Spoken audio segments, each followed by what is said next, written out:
everything around you, especially with homeowners insurance, like, oh man, everything should be covered. And that's not a reality. And that's why I like to educate people on this is what insurance is for. This is how we can bring your premium down a little bit. You're giving them a mortgage, whatever the case may be, and you're looking at what their history is. And you don't know them. So you don't know if they're a good person, a bad person, you know, ugly, beautiful, tall, short. Like, you don't know any of these kinds of things, right? All you know is what is sitting in front of you. Would you yourself loan them the money? Hey guys, welcome back to another episode of Financial Mastery Simplified. I am your host, Jax Crider, where we are trying to take anything that touches the financial space and make it easy to understand, make it easy to obtain, and talk about things that not everybody wants to talk about. Today, my guest is Mr. Zach Petticus. He is in the insurance space, property and casualty, and he works for farmers. So I'm going to kind of give him a few minutes to explain like who he is, why he got into all this kind of stuff. So welcome, Zach. Thank you. Thanks for having me. Happy to be here. Like Jack said, my name's Zach Petticus. I've an agency here in Flower Mound, Texas, and I work for Farmers Insurance, and we do everything from property and casualty to commercial life insurance. And currently, based on being on this financial mastery podcast, I'm working on getting my financial services license as well, my Series 6 and 63. Nice. And then we can provide even more options for people at that point. My phone's ringing, so let me turn that off. And I guess that's a good thing, right? I've been doing this for coming up on 3 years now. I ended up moving here to Texas from California. I have a wife and 4 children, and we were living in California. I was a firefighter. My wife started out as a nurse, and then she was staying home with the kids after we had a couple kids. And the hustle and bustle of California, the job of being a firefighter, being away from home, not knowing how long I was going to be stuck at the fire station, or just a multitude of things, we decided it was time to make a change. And so I've spoke to one of my good buddies, Rob, who is a other insurance agent. So he kind of guided me through this process of doing a career change with 4 kids. And then that all morphed into moving as well. So we decided to move halfway across the country and start a whole new career all at once, which has been awesome. It's been stressful, but it's been awesome that we've been able to move out here to Texas. We love the area. I love what I'm doing. And it's been an overall extremely positive move for me and my family. So why insurance over anything else you could have picked? Sure. So being a firefighter for 10 years, obviously I have experience in firefighting. There's not a ton of correlated careers that I can just move right into. And I also, having 4 kids, a wife, a mortgage, all those fun things, I can't just start over and start out at square one, making a minimal amount of money and provide for my family. So I needed to find something where I could come into immediately and also just kind of put things on my shoulders in terms of being productive and making money for the family. And so this was an option for me to move into a space where with firefighting, I'm on the before the insurance side. Now I'm on the after of making sure that we're protecting those assets. So I had a little bit of knowledge about insurance. And then, like I said, one of my good friends was an insurance agent. And he thought that based on my personality, based off of just my ability to either speak with people or the situation with the family, just it would work out really well for me based off of those things. And so after doing some research and talking to people, I ended up purchasing a book of business, which worked out really well because then I already have a existing book of business to work from and grow rather than starting from scratch and having an unknown of moving, new career, not having any clients. So at least having something there was a good option for me that gave me the ability to then learn as I went, with having a staff member already on when I started, which was an incredible experience. Yeah, and I think I remember because so Zach and I have known each other for quite a few years now. I think if I remember correctly, part of the last thing you did in firefighting was that you did some of the inspection type stuff, like to try to figure out like where the fire Yeah, actually started from and things like that, right? And you actually correct. saw some Yeah, people who weren't properly protected and lost everything through that sure. process. Yes. So yeah, we obviously being a fireman, you're going on fires. Obviously, it's not all the time, but there are times when you go on fires and people have either a car fire where you lose your vehicle, or a home fire where you lose your home or part of your home. And so, my secondary assignment with the fire department was a fire investigator. So I was one of the individuals that would get called out to the fires to find the cause and origin of the fire and how it started, where it started, what happened. And so I would have to talk to the homeowners to see, get information, figure out where they were, what was going on. And one of the questions that we always ask is, where do you have insurance? Because you're going to want to start the claims process with that. So a lot of the time people had insurance, but there was a few times where people said, "Oh no, we let our insurance lapse after the first couple of years because we just thought it was a waste of money." And now they're sitting there with a home that is burned to the ground, and they have all their possessions in there. Their Yeah. whole life is there, and it's gone. And so, moving into the insurance space, now I at least have tangible items or tangible um, Examples. examples of how people Yeah, have you lost you really everything. can lose Now, everything. yeah, and I don't want people to lose everything. I want to be able to make sure that I'm insuring people properly, that everything is taken care of in the event that they do have a tragic event like that. And so that was also a reason why I felt like this transition, although going from firefighter to insurance sales is a lot different in terms of the amount of activities that I'm, or what activities I'm doing, there's still the a bit of a cross there with the knowledge that I needed in both spaces. Yeah, absolutely. No, it makes sense. I mean, and for those of viewers who don't know, I actually started my career right out of college. So I had already done mortgage while I was in college, and then I started my career out of college in the property and casualty space. And what that means is like homeowners, auto insurance, that kind of insurances. So I, like Zach, like have some information in this field and did this for a period of time. What's interesting to me is that a lot of times people think just that. They think, oh, this is a waste of money. Like, I haven't had a claim in forever. And honestly, that is the ideal situation, right? You don't want to have the claim because it is a pain in the butt to go through the claims process, to have to deal with, getting a new car or getting your car fixed or fixing your house or whatever, right? And stuff like that. And so I think a lot of times people don't see the value. And the truth of the matter is a lot of things in the financial space, well, let's be real, they're not necessarily sexy, right? It's not sexy to think to yourself, man, I gotta lop out this much money on a monthly or annual basis to pay for these kinds of insurances or coverages or mortgage or whatever it is, right? Like it's just not like a fun thing.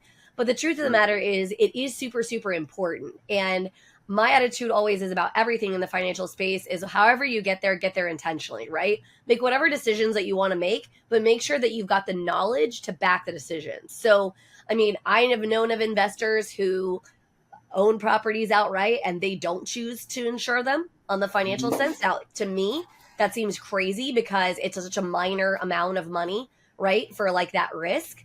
And you just Sure. never know what can happen. But the reality is at least they did it knowingly, right? Like they made that Correct. choice, Yes, good or and bad. that's and I yeah, and I think that that's a great point because obviously people, whenever the insurance comes around every 6 months or annually, you look at the premiums, you're like, man, this is crazy that I'm paying this.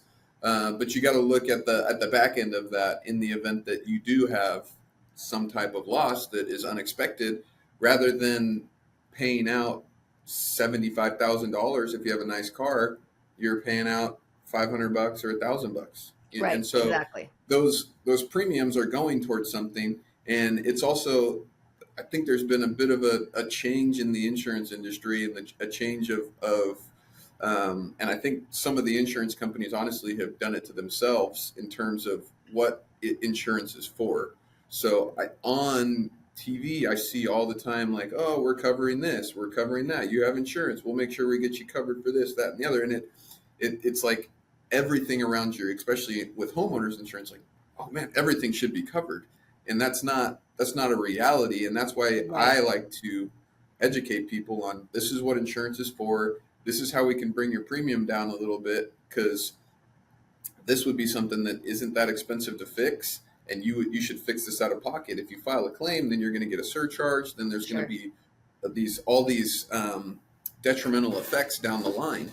And so having an agent and for insurance, for your finances, for all these different things, helps you line these things up to protect yourself in the future, rather than just flying by the seat of your pants and hoping nothing happens, which hopefully nothing does happen.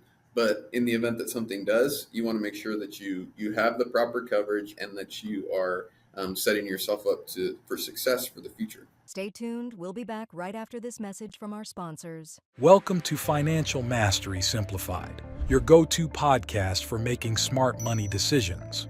We break down complex financial topics into easy-to-understand advice you can use every day. Our experts cover everything from budgeting and saving to investing and retirement planning. We give you the tools to take control of your money and build the future you want. With Financial Mastery Simplified, you'll feel informed and empowered to make the best choices for your financial health. Tune in to Financial Mastery Simplified on your favorite podcast platform. Start your journey to financial confidence today. Welcome to House U, where we believe in the power of education. At House U, we're more than just a brand. We're your partner in home ownership, dedicated to educating, equipping, and empowering you every step of the way. Education is at the heart of everything we do. We offer comprehensive resources designed to make home ownership simple and accessible for all. From understanding mortgage options to mastering home maintenance, House U provides the knowledge you need to make informed decisions with confidence. We host workshops and seminars, bringing together experts and community members to share insights and build a stronger, more informed community. Because when you're educated, you're empowered. House U, home ownership made simple for all. Visit our website or contact us today to start your journey with House U. Empower yourself with knowledge and embrace the joy of home ownership. Now back to our conversation. Well, that's how you get your rear in a sling, is like you always think it's not going to happen to you, right? I mean, that's the old adage with anything. Oh, it's not going to happen to me until it does. I mean, a perfect example is we can use myself. So Zach isn't my actual insurance agent, and he knows that we had this crazy situation scenario where our house was actually listed for sale. We were not living there. And what happened is we don't know if it was the inspector, the buyer, the buyer's agent, somebody left a half bath water running. There must have been a small stoppage in the sink of some kind that we weren't aware of that caused that sink to overflow. And it ran for 3.5 days. Yes, I said 3.5 days. And it flooded a large section of our house. Now, the tune of how much money the fix is a lot, like hundreds of thousands of dollars. So if we did not have insurance, that would have been a lot of money that we would have had to come out with out of pocket. And that amount of money could absolutely financially just decimate somebody. I mean, just pretty much take them out. Right? So now we obviously had to have insurance because we have a mortgage. And for those of you who don't know, if you are in the process or going to buy a house, if you're going to have any kind of a lien against that house in the form of financing mortgage, then they are going to require you to have it. It's not going to be a choice. You have to have it. But regardless, I would have had insurance anyways because of exactly that, right? Now, remind yourself too, it's not always a good idea to file all the little piddly stuff like you said. Because a lot of people believe, oh, I had this $5,000 little minor thing, I should go ahead and file an insurance claim. Well, remind yourself that with anything in the financial space, and I tell this to people all the time, it's not about you personally, okay? The people in the back end don't know you. They don't ever meet you. They don't care about like your personal life. They just don't. All they're looking at is numbers, and it's usually a risk-based system. So how high of a risk are you? And the more claims you file, typically the higher risk you are to file another claim. And so it will go against you, right? Sure. Like in our area, we deal with hail a lot. That's a big, huge issue. And people say, oh, well, it's not going to surcharge because it's a natural cat. occurring event, Yeah. right? Which is true. It does not Yes. surcharge against you. However, it does increase all of the policies and the whole area, which will affect you. Correct. And it can affect your eligibility, because that's another thing too, especially here in Texas right now, is the eligibility, and then the amount of claims, and then the value of those claims. So explain what you mean years by it was- eligibility. So eligibility would be in the event you have your insurance policy and you come up for renewal. The current company's either going to send you a renewal, or they're going to say, hey, we're non-renewing you based off of whatever reason it may be. So then if you get non-renewed, you got to go find a new policy. But finding that policy, all of your claims that you have made in the past are in a system that when I go to quote it, it will show me, hey, they filed a claim in 2017, they filed a claim in 2019, they filed another claim in 2023. And so it will be like, okay, well, they filed however many claims in the past 4 or 5 years, whatever different carriers are looking at. And they're like, we're not going to insure that person because they are filing too many claims. Sometimes, right, the objective is they think they're going to file a bunch more claims. That's what they think. Correct. And that it may have just been that you were in a bad spot 3 different times and you had to file claims. So there's nothing wrong with doing that. However, like Jack said previously, the people who are making the decisions as far as the underwriters, they don't know you. They're the bean counters, or they're the ones that are figuring out, oh, hey, they filed this amount of claim. We've paid out this much. That risk is too high for us. We're done with that one. And so coming back to the small little claims, if you have less of those, that's a great thing, because it makes you more, look like a better risk for the insurance companies to take, which would then give you a better rating. And this all comes back to credit too. So there's your FICO score for whatever loans or whatever you're getting that they're looking at. There's an insurance credit score as well. It's made up of different things, not specifically just your financial habits, but it does play a factor into what your insurance rating is as well. So, and the claims come into that as well. So, right.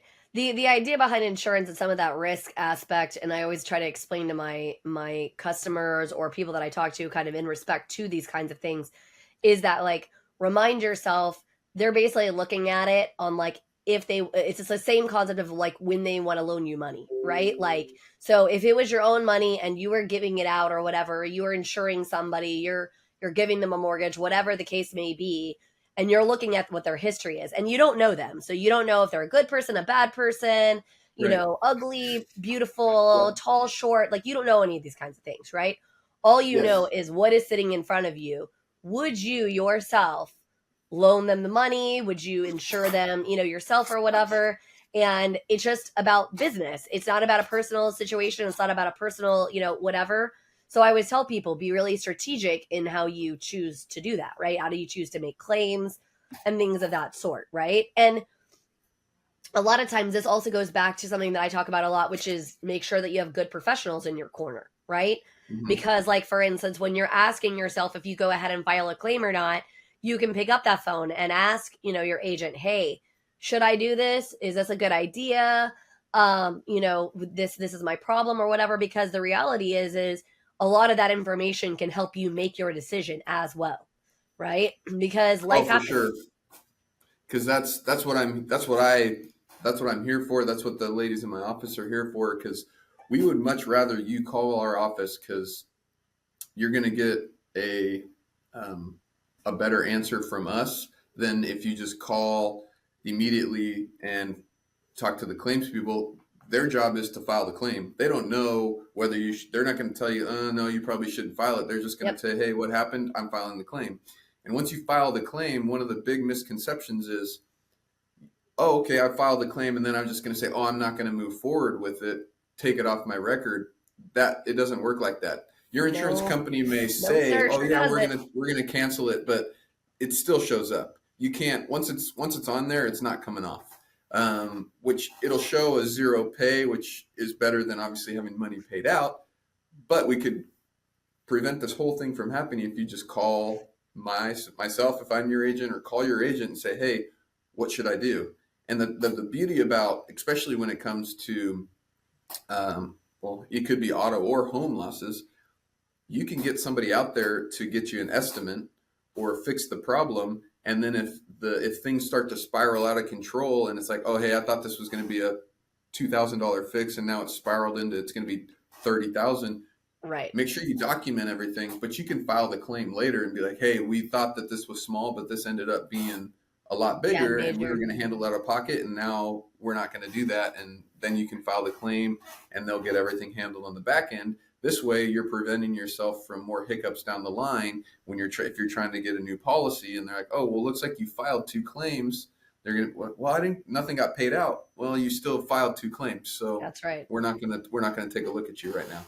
And it's a tough market right now for insurance companies, especially in markets like California, Texas, Florida. All those areas have big natural disasters that have occurred over the past 5-6 years.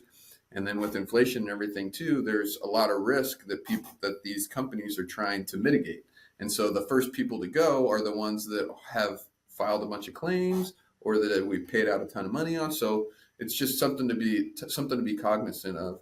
And it stresses me out to say that a little bit, because I don't want it to come across like, oh, well, you should never file a claim. You absolutely, if you need to file a claim, you file a claim. It's just we want to file. Yeah, but you're saying be smart about it. It's Yes. like when we first had the issue, we did not know we didn't know how much water damage there truly was in our house. Mhm. Like we didn't really have a clue. And as we started sort of uncovering things, we determined, okay, yeah, this was a major issue. Like we are going to have to file like a full blown Sure. claim, right? Mhm. Not that that's what we wanted to do, but like there was just no option because of the dollar figure, right? Like we had to Right. file the claim. Mhm. But a lot of people, what they don't realize is that, yes, you do want to go through. Like, I will say this for everybody who is listening. If you live in the state of Texas, this is very important for you to know. Number one, in order to be a roofer in the state of Texas, you do not have to have a license of any kind, okay? What I mean by that is the state does not mandate that you have any kind of particular license. So some roofers do have a license, but it's not mandatory. It's not like, oh, if you want to be a roofer, you've got to have a license, okay? And then number two, when any kind of hailstorm happens, there are literally companies that as soon as a hailstorm happens, random people will start just knocking on doors. People that have never been in roofing before, people that have been roofing forever, and everybody in between will start knocking on doors and try to start convincing you that you have hail damage. Because what happens is they're going to tell you, oh, well, guess what? Good news. Your insurance company is going to handle it and you're going to get a brand new roof. And so in your mind, you're like, okay. And then you're thinking, well, is this going to hurt my insurance? And they're smart enough to know that it does not surcharge you on your insurance, okay? What I mean by that is it's not going to actually like go against you on your policy and charge you additional money. But what it does do is it increases the overall risk and pool insurance is paid out in the whole area and the whole state. Yep. And this does rise insurance cost. So it doesn't just raise your insurance cost, it raises your neighbors, it raises everybody's around you because of that. And sometimes if you deal with a really good and reputable roofer, what they'll do is they will tell you that maybe there's only like a little bit of damage. So like you can literally replace a few shingles, or maybe there's enough pings where it's not going to like create a problem right this second. And so you need to go ahead and wait. And then if we get a more major hailstorm, then it might be, reasonable enough for you to go ahead and file a claim. Yep. And that it 100% comes back to, is this an issue where it's going to create more problems? Right. For my roof, we had big hailstorm last May. And so about a year ago, and I had 2 roofers come out and they both said, well, one guy's like, no, you're good. The other guy's like, well, it's borderline. I could get you a roof if you want. I'm like, well, I don't want a roof. I'm happy as long as my roof's good and I'm not leaking. Sure. I'm good. Exactly. And so that's where for many years, especially like Jax was saying here in North Texas, the roofers are like, well, we can get you a new roof. Let's just do it.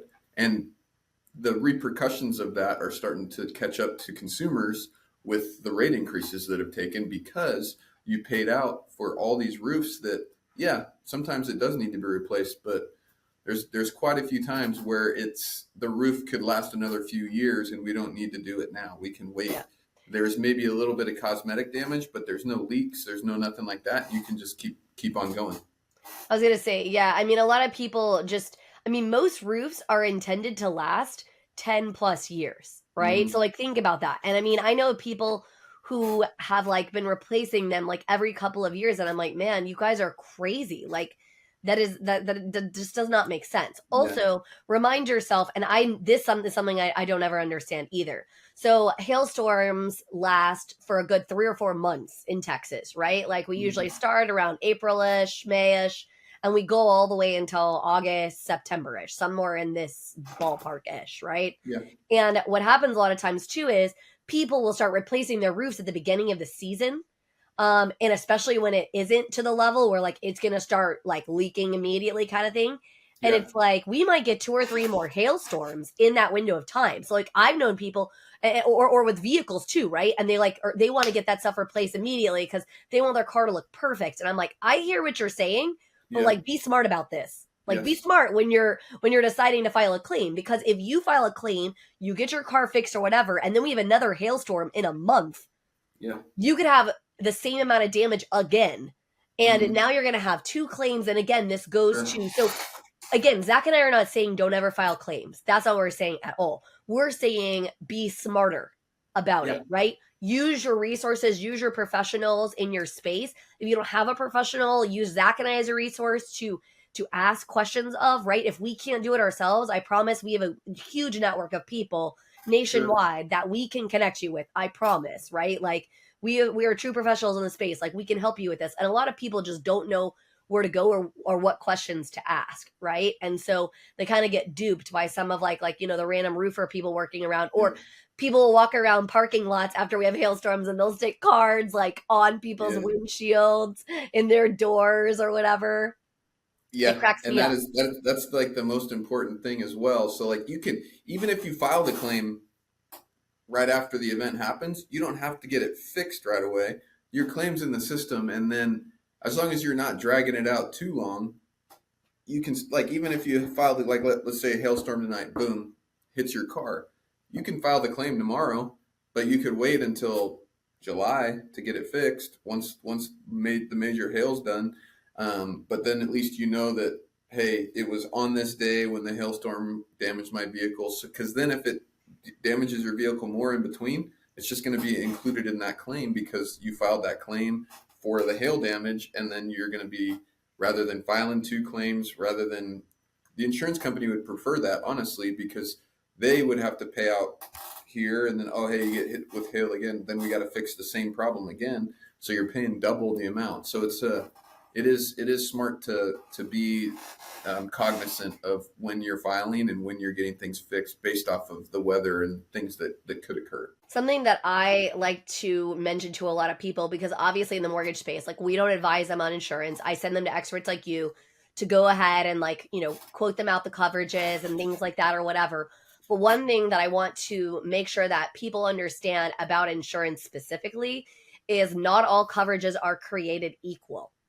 Okay. Mm-hmm. So what do we mean by not all coverages are created equal? I mean that the cheapest price is not always indicative of the best policy. Okay. So yes, understood. You definitely need to be price conscious when you're looking at things, but also don't shoot yourself in the foot by doing super low coverages on everything, because it can really bite you in the rear if you do that. Like a really good example of this is car insurance. So I tell people this all the time. So in Texas, we're only required, what is it now, Zach? Is it 30, 60, 20? 30, 60, 25. So 30, 60, 30,000 25. per person, 60,000 per accident, and then 25,000 for property damage. Right. Okay, so what does that mean? That means if you hit somebody else, you're required to have $30,000 that would cover any medical expenses of each individual in the car. 60,000 for the total claim. So if there was 5 people in the car, it would be 60,000 max payout. And then $25,000 is the property damage. So like if you total their car, the max it would pay out is $25,000. Okay. The reason that this matters is like in the area in which I live, which is Plano, I jokingly call Plano the land of nice cars. They're literally, if you go to this area called Legacy West, you literally can go buy $1 million worth of cars in about 600 feet. Like it'll be like Lambo, Ferrari, G-Wagon. Like we're talking, it is a line of incredibly expensive cars. So imagine that you accidentally hit one of these cars. None of them are going to be cheap to fix. And if your max payout is like $25,000 for how much you can pay for the damage on their car, they can come after you personally and sue you to be able to get the rest of the money. So if it's $25,000 more dollars, it's $50,000 fix. They can come after you for $25,000. Now they may or may not be successful. They may or may not choose to do that. That's all true, but they can. And a lot of times when people don't when they don't look at those different coverage markers, like the differences, sometimes it's very marginal, like $20 a 6 months or something. Yeah. Usually it doesn't. And even if you go from 30,000 and then the next is 50,000 and then 100,000. So like even going from like 30 to 100,000, a lot of the times it's not that big of a difference, and you're getting 3 times the coverage. And in the event that you do have an accident, and like Jack said, there's not a lot of cars that are worth less than $25,000 now. No. When you buy them, it's hard to find. Right. And so to me, the minimum that I ever tell people is 50,000, unless they specifically say, hey, I only want 25. And then I notate the account that says, hey, they wanted the state min, but we offered them whatever we offered them. And so then they know that we discussed it with them. So then in the event that they come back to say, hey, why didn't you tell me that I needed more coverage? We can be like, well, we did actually, but you decided to keep your current limits or go with this limit, whatever it may be. And that's on the flip side of that. The next coverage is uninsured, underinsured motorist. So I love when people don't want to have that one. I'm like, are you crazy? Especially in Texas, where we have a lot of uninsured drivers. There's a lot of uninsured drivers. I've had quite a few claims this year already for people that said, yeah, I got in an accident. Somebody hit me, but they don't have insurance. And luckily, all of them have had uninsured motorist coverage, because then that's a flat $250 deductible. Obviously, it's a bummer that you're coming out of your pocket if it wasn't your fault. But it's a lot better to pay $250 than to either try to sue that person who probably doesn't have the money anyways, since they're not carrying insurance. So you already have the coverage, and the limits are the same on uninsured as on underinsured as they are on for liability as well as property damage when you hit somebody. So you can have the same coverage, and it's a $250 deductible, and then you're going to get your car fixed, and you're not having to deal with all the headaches from that. Yeah, in a perfect world, you don't want to have to carry that coverage. That coverage shouldn't exist. But we live in a broken world where people are going to not cover. They're not going to have insurance. So you want to make sure. Well, not only that, but remind yourself, it's usually really, really cheap. And again, I guess I've dealt with a lot of weird, crazy insurance issues. But like it was several years back, my husband was driving my car. He pulled up to a light, and a woman plowed into the back end of him. So rear-ended, obviously her fault. He got out of the car. She was driving with a toddler in the front seat, no car seat. The police were called. They came out. They did all the things or whatever. So not only was she not on the insurance for the car that she was driving, it was her parents' car. She was an exclusionary and did not have a license. Stay tuned. We'll be back right after this message from our sponsors. Hello, and welcome to PBJ Mortgage, where your home ownership dreams become reality. Today, we want to share why choosing PBJ Mortgage is the right choice for your home financing needs. At PBJ Mortgage, we're built on a foundation of values that drive us every day. Our commitment to educate, empathize, and empower our clients sets us apart in the mortgage industry. Our clients are at the heart of everything we do, and their success stories speak volumes. With years of experience, our team possesses in-depth knowledge of the mortgage programs, ensuring you receive expert guidance and the best possible rates. We offer a diverse range of loan options to suit your unique needs, including conventional, FHA, VA, and more.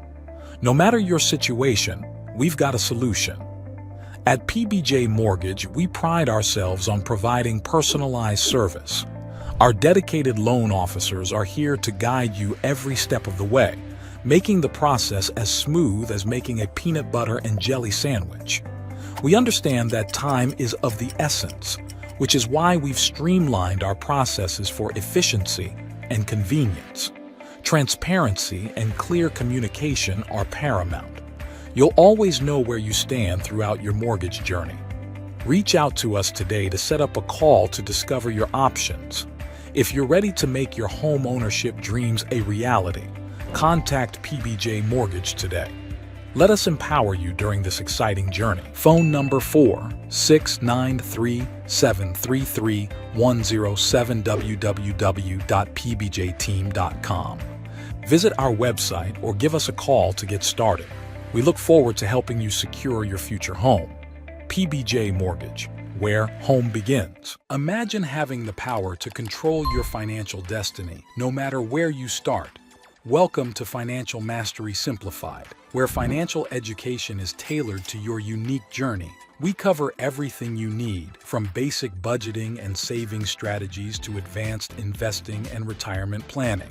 Learn at your own pace with lessons that match your level of experience, whether you're a beginner or looking to enhance your financial knowledge. Join our community of learners and benefit from shared insights and expert guidance. Financial Mastery Simplified equips you with the skills and confidence to take charge of your financial future, your life, your terms. Ready to master your finances? Enroll in our courses today at Financial Mastery Simplified. Start your path to financial independence now. Now back to our conversation. Oh, nice.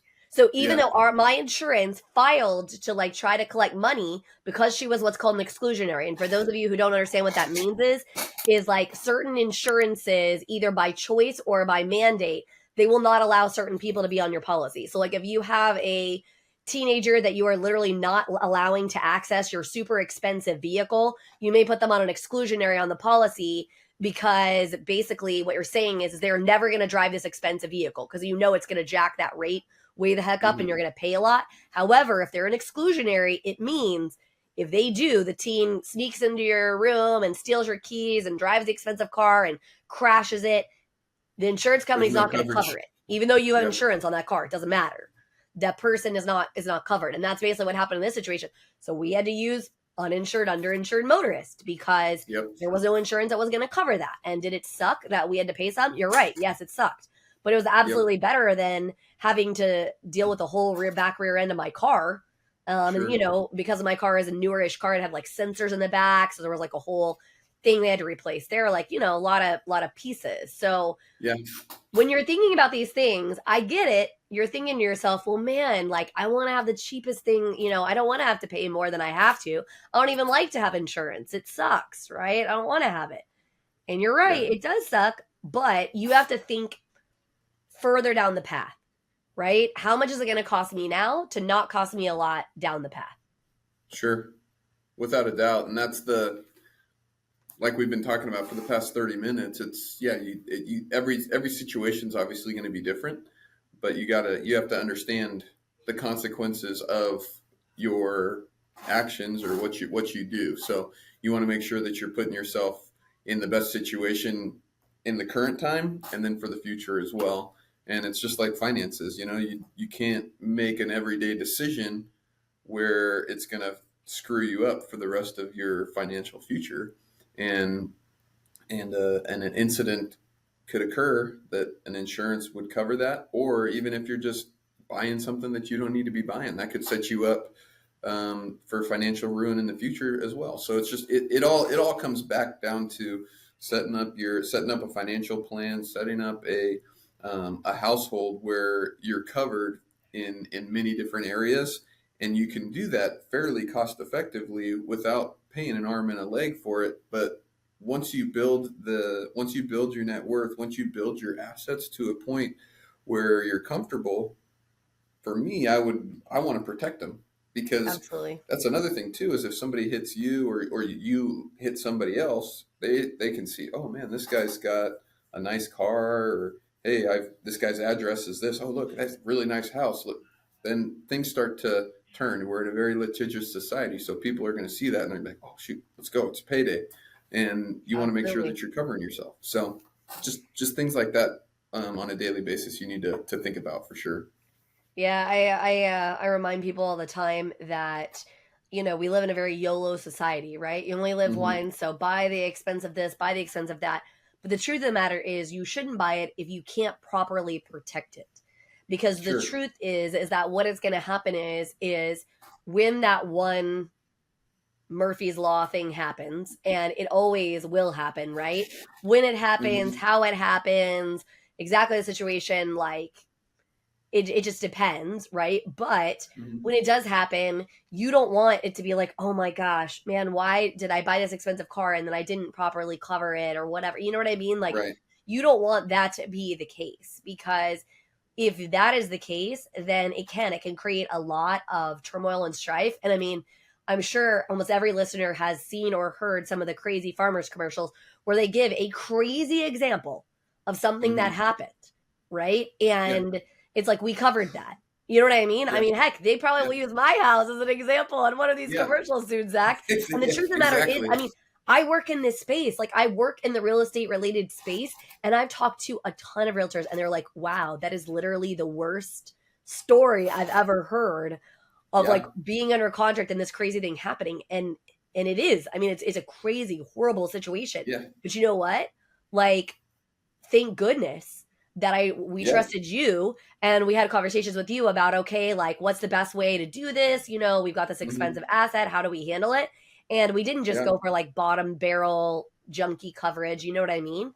And it's made a Yep. huge difference. Huge. Yeah. I Yeah. mean, Because everybody you. complains about how difficult their insurance like adjusters are. Ours has been amazing. Like, Yeah. so super easy to work with, very easy to get a hold of, like very easy to, be very reasonable. I mean, obviously you're not going to get more than what, the concept of insurance, for those of you who don't know, is indemnity. That means bringing you back to exact place that you were when you Yeah. before the claim. So, not Correct. better, not worse, same. That's the goal, Yep. Yep. right? And that's And so she's been very reasonable. yeah.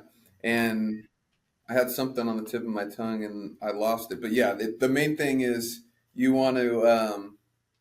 God, that's irritating. It was That's something also about the Murphy's Law. claim, but oh, it was. I was just gonna say, kind of. And you mentioned earlier about how you don't want to go with necessarily the cheapest option because that's not going to be the best coverage.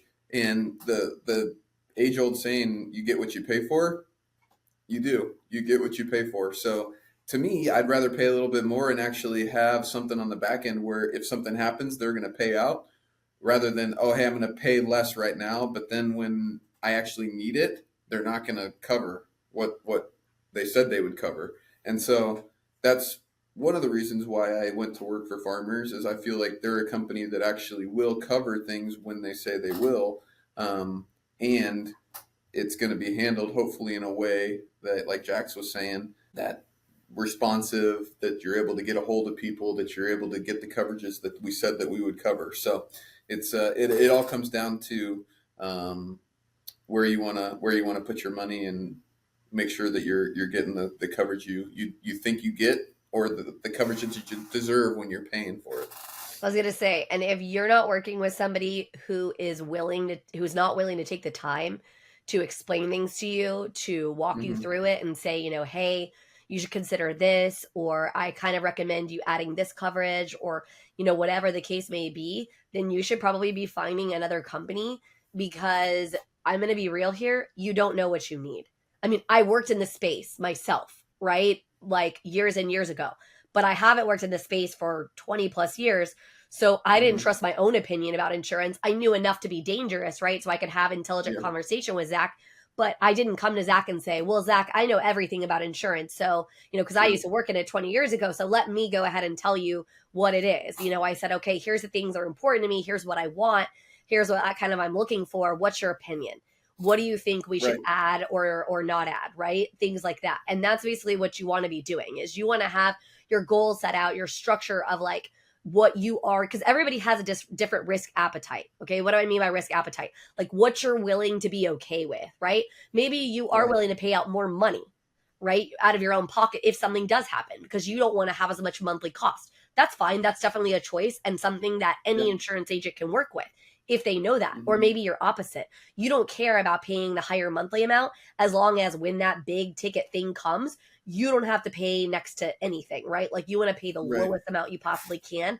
That's also a choice, right? But like a good insurance agent, if you tell them this is what I'm looking for, this is what I want, they're not only going to tell you here is your things you should, consider, and we can definitely do it this way. They're also going to tell you other things like, hey, you may not have considered this add additional thing, but you should consider it. Here's why. Right. Without a doubt. Yes. And there's a lot of times where, because I usually like to talk to people over the phone. I'm kind of old school. I'll send people quotes, but then I want to talk to them because that's exactly why. I want to explain that you have this amount of liability, your dwelling coverage is this, your personal property coverage is this, we have an additional coverage here, these are your deductibles, and people don't realize what those mean or what coverages they have. And that's where seeing that low price, and I'll just like a little public service announcement here, especially on homeowners policies currently, is look at the dwelling value, look at how the loss is covered, whether it's actual cash value or replacement cost. You want replacement cost if you can offer it or if they're offering it. And then look at your deductibles. A lot of times you'll get the letters in the mail saying, oh, hey, I can get you homeowners insurance for $1,200 a year. But if you look down at the bottom, there's a little asterisk that says this is assuming a 5% wind hail deductible. And so a 5% wind hail deductible is 5% of your dwelling value. So if you have a $300,000 home, your wind hail deductible is $15,000. And if your home's worth $300,000, it's probably going to be about $15,000 to replace your roof. So basically you're self-insuring your roof. So you're paying insurance for nothing, really. The other stuff. You're paying it for like your house burned to the ground and stuff. Correct. So if you're going into it and and you're okay with that, sure, perfect. But there's also people that are like, oh, $1,200 and I'm covered. Sweet, I'm good. And in reality, then they have the roof claim. They're like, oh, well, yeah, your roof's going to be $18,000 to replace, and you have a $15,000 deductible. Here's a check for $3,000. Not going to be very happy at that point. And you want to make sure that. I like to make sure that everybody's aware of what they're getting and what they're paying for. I was going to say, yeah. And that's the biggest thing, guys, is like whatever decision you make with any choice, whether it be mortgage, whether it be financials, whether it be insurances, anything, right, that touches the financial space, get there knowingly and just make sure that you've got good information. And if you do not understand what is there, raise your hand. The professional that you're working with should help you. If they don't, that should be a red flag to you. Any professional that is worth their salt will take the time and explain. If not them personally, somebody on their team. They will make sure you get in front of somebody who will make sure that you are good, right? That's just across the board. So understand that you have got great professionals out there who do care about their clients, right? It is not just only about price. And a lot of that has to do with that there is a lot of little nuances in this space. Zach and I probably could talk all day about all those different kinds of nuances, but we won't bore you. I will let Zach give some final words and, kind of where to find him as far as that goes. And then we will sign off. Awesome. No, thanks for having me on, Jax. I really appreciate it. And thank you for your support over the past few years. It's been great and great getting to know you. My name is Zach Petticus. Like I mentioned at the beginning, I have an agency here in Flower Mound. If you need insurance, even if you just have a question about insurance and you're not even shopping insurance, we're happy to help in any way we can. We want to be a resource. My phone number is 972-316-6388. That'll get you to the office. And then if you just Google Zach Petticus, there's not very many Zach Petticuses out there, so you'll be able to find me pretty quickly. And as far as the insurance information goes, and just appreciate the time and thanks for having me. Well, we definitely appreciate you coming on, Zach, and thanks for all your valuable information. It is always a pleasure. And thank you so much for listening to Financial Mastery Simplified. Hopefully this enriched your life in a way and gave you some good information so that you yourself can make great decisions for yourself and your family's financial future. Thanks so much, and we will hopefully see you again next episode.